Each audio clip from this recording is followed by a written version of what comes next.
Bienvenue dans cette nouvelle édition du QG Weekend. Au sommaire, inquiétude au Nigeria sur l'organisation des élections en 2015. Plusieurs dysfonctionnements dans les inscriptions et la distribution des cartes d'électeurs ont été relevés. Le gouvernement burkinabé veut améliorer sa gestion des ressources en eau. Une taxe a d'ailleurs été instituée pour trouver des fonds dans cet objectif. Et la Mauritanie souhaite relancer sa filière halieutique. Une nouvelle stratégie de développement a été examinée lors du dernier Conseil des ministres. L'organisation des élections prévues en 2015 se poursuit au Nigeria et malgré les assurances apportées par la commission électorale, la population se dit inquiète. Des dysfonctionnements ont en effet été relevés dans les inscriptions et la distribution des cartes d'électeurs. Un reportage de notre correspondante Afola Kewinoye.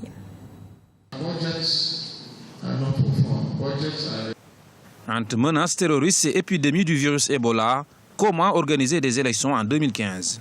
Voilà des éléments susceptibles d'affaiblir le processus électoral l'an prochain au Nigeria. À cela s'ajoutent aussi les dysfonctionnements dans les inscriptions et la distribution des cartes d'électeurs et surtout des agents placés sur le terrain à cet effet.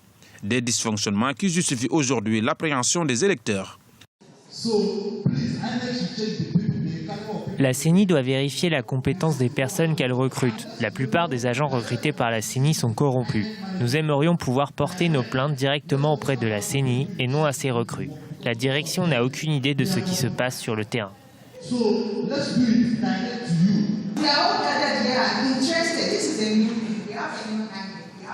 Nous sommes tous intéressés. Il s'agit d'une nouvelle CENI et nous l'apprécions vraiment. Tous ces efforts correspondent à ce que nous avions demandé. C'est devenu presque une rhétorique, une élection et tout un processus. Nous ne voulons pas juger la CENI pour la manipulation de la logistique le jour des élections de 2015.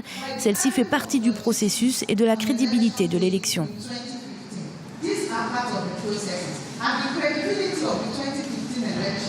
À la CENI, on ne balaie pas ces inquiétudes du revers de la main. Cependant, elles n'en sont pas vraiment aux yeux de ses membres. Au contraire, les membres de la Commission électorale nationale indépendante promettent la meilleure élection jamais organisée au Nigeria. Leur optimisme se fonde sur les stratégies mises en place, à savoir la consolidation en cours et la mise à jour du registre des électeurs, tout comme la délivrance des cartes électeurs sur le terrain.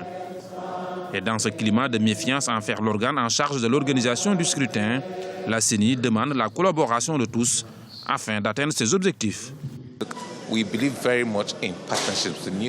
Nous croyons beaucoup au partenariat. La CENI ne peut pas tout faire. Nous avons besoin du partenariat avec les partis politiques, la société civile, les médias et toutes les parties prenantes. Nous sommes tous parties prenantes dans le projet, mais aussi dans l'organisation. Nous avons tous un rôle à jouer. Nous devons faire en sorte que les citoyens nigérians bénéficient de ce que nous faisons et des informations que nous avons sur eux.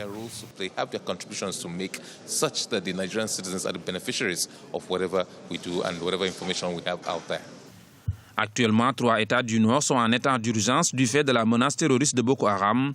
Des élections partielles ont déjà eu lieu dans l'un d'eux et n'a pas connu de sérieuses irrégularités. Ceci conforte la CENI dans son optimisme quant à l'organisation et le bon déroulement des prochaines échéances électorales. En bref, la procureure de la Cour pénale internationale Fatou Bensouda a demandé vendredi 5 septembre le report du procès du président kényan Uhuru Kenyatta. Elle estime que l'accusation ne dispose pas de preuves suffisantes.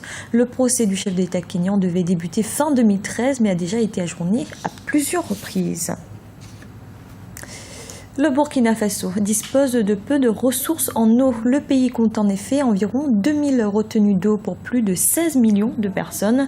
Pour pallier ce déficit, le gouvernement a institué une taxe. Les fonds serviront à optimiser la gestion de l'eau. Un reportage de notre correspondant Wandiam Valentin Combaoré.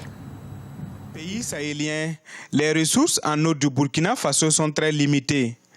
En effet, le pays dispose d'environ 3 milliards de mètres cubes d'eau par an pour une population estimée à plus de 16 millions de personnes. À cette rareté s'ajoute la pollution due à l'action de l'homme. Ainsi, selon les autorités, le développement de l'orpaillage, l'utilisation abusive des produits chimiques sont entre autres des sources de pollution des eaux, une situation qui interpelle.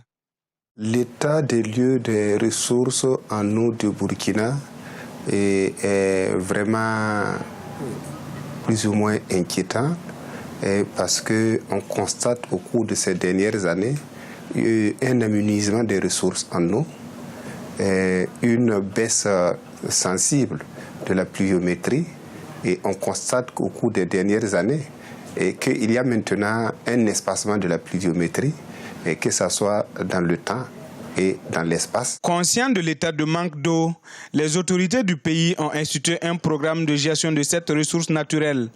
Ce programme a institué une taxe pour la restauration de l'eau. Ces taxes vont de 1 franc à 125 francs le mètre cube d'eau en fonction de la destination.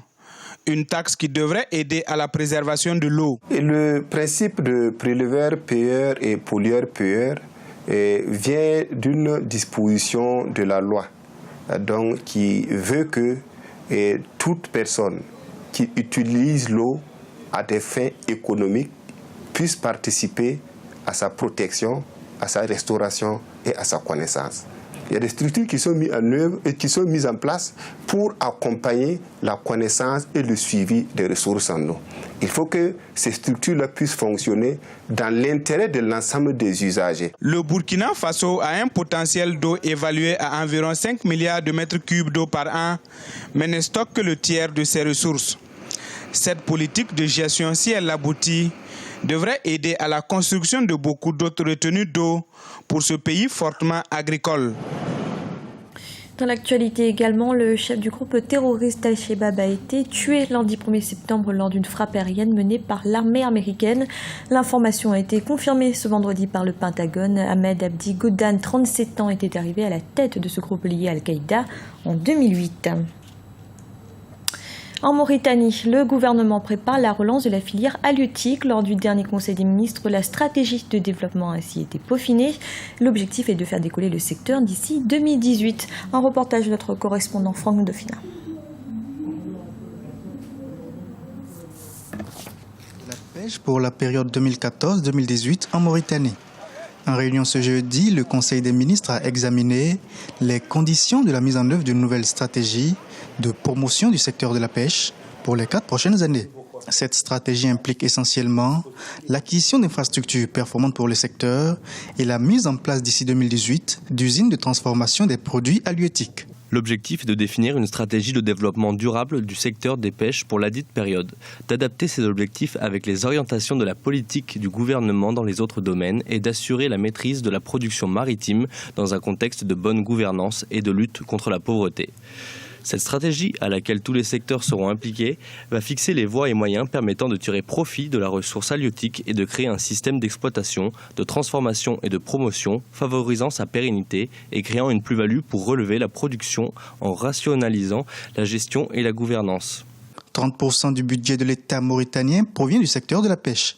Mais cette filière reste encore sous-exploitée car 90% de la production est exportée dans un état brut à cause de l'absence d'usines de transformation. Mais le développement du secteur de la pêche ne dépendra pas uniquement de la mise en place d'usines ou d'infrastructures modernes. Il faudra également professionnaliser les acteurs à la base, notamment les pêcheurs artisanaux, qui sont aujourd'hui organisés en fédération dans les différents ports du pays. Dans cette fédération, les gens sont libres de... Il y a une partie des pêcheurs, une partie des mariés, une partie des usiniers, une partie qui regroupe un ensemble des acteurs qui sont autour de la pêche. Ce qui veut dire que nous, ce qui nous concerne directement par rapport surtout à la coopérative, c'est l'organisation d'une manière générale des pêcheurs pour essayer de valoriser leurs produits, d'organiser la pêche d'une manière responsable. La nouvelle stratégie du secteur de la pêche en Mauritanie prendra également en compte un meilleur contrôle des quantités de pêche industrielle, côtière et artisanale. Ceci pour permettre à la ressource de se perpétuer.